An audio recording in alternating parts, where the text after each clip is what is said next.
বিসমিল্লাহির রহমানির রহিম। আসসালামু আলাইকুম ওয়া রাহমাতুল্লাহি ওয়া বারাকাতুহু। জিলকদ মাসের আগে পরের মাসগুলিতে বিভিন্ন ফরজ, ওয়াজিব ও গুরুত্বপূর্ণ নফল আমল রয়েছে।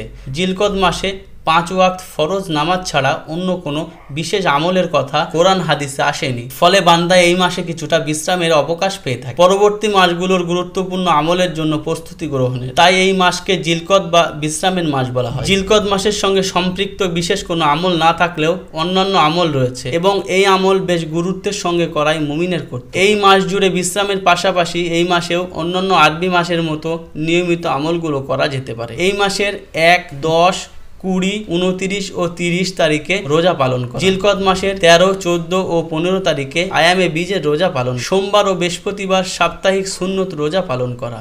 কোরআন তেলাওয়াত করা, সালাতুত তাসবিহ নামাজ আদায় করা, সম্ভব হলে উমরা পালন করা।